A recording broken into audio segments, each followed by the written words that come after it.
Right, but that what you were trying to give me was a private entity. This is a public park. This is to the public. Again, they are custodians over said park. If Okay. somebody could an issue or at a park, we can trespass them because, according to Parks and Rec, they are looking out for the greater interest of the public at large. One person's rights don't trump another person's rights. So what's going on, everybody? Solo Yacker here, and I'm gonna let you know I'm at a complete loss of words.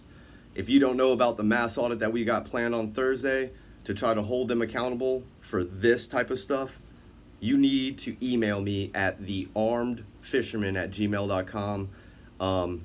Give me your contact information and let's set this up so that we can hold people accountable, because at this point, nobody wants to be held accountable. They just want to keep playing the blame game. Blame it on them, blame it on them, blame it on them. Who do we blame? Let's blame the people that are supposed to enforce the law. So don't forget, hit that like, share, and that subscribe button, all that good stuff. Links will be in the description below. I'm going to get out of here, let you enjoy this complete phone call. So I'll see you guys on the flip side. Soliaker, deuces. Yes, sir. I have one specific question. I was trespassed from a park for carrying a firearm. And they said that it was some kind of, I guess you have a county ordinance or something to that effect, maybe?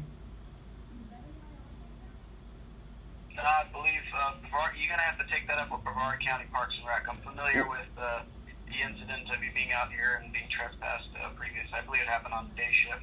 Yeah, it was definitely day shift. And my only concern is that I'm trying to go back there to go fishing, and the issue is like when I look up like 790.33 of the Florida statute, the preemption law, which clearly states that no city, county, town can create their own firearm laws. It has to come from legislation from the state.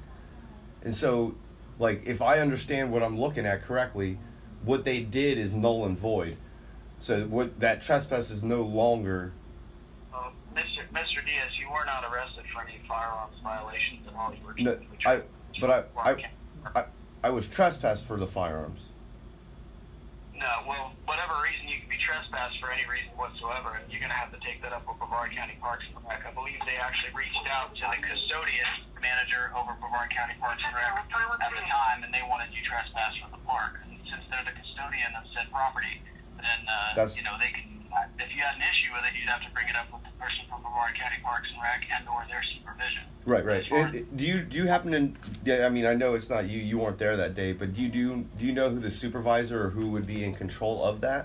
Because that's I've been actually trying to figure that out, and nobody seems to have a direct answer. They keep putting it back on you, and then they keep putting it back on. It's been a back and forth, and I believe his last name is Davis. Davis. His first name right now, I believe his last name is Davis, and he's over Brevard County Parks and Rec, at least in this area, as far as I understand. But to get the trespass warning lifted, you would have to, confirm with Brevard County Parks and Rec, because we're acting as in their interest and at their request. Right. I get their interest and their request, but at the same time, you have to follow state law. Again, you weren't arrested for any firearms violations whatsoever, and as far as you being trespassed from the park, there was some sort of issue that you caused there that they were not okay with, and they wanted you trespassed. So if you go back to the park now and there's a trespass warning in effect, then you'd be arrested for trespass after warning. Right.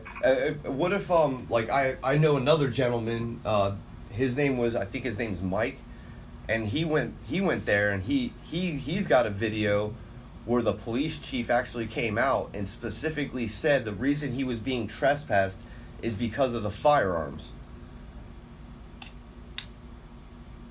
And I can send you the video of that, because he actually sent me the body cam. Like, he's got the body cams of his incident.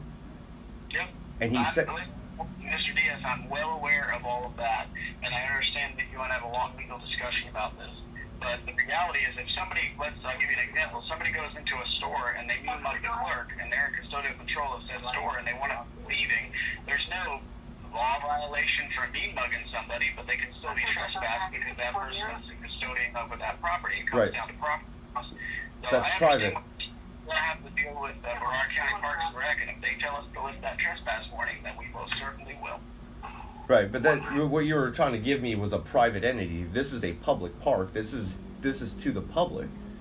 Again, they are custodians over said park. If Okay. somebody comes with an issue or at a park, we can trespass them because, according to Parks and Rec, they are looking out for the greater interest of the public at large. One person's rights don't trump another person's rights. So I understand. I'm sorry. Keep going. I'm sorry. They're perfectly within their rights to have someone trespass from the park. Okay.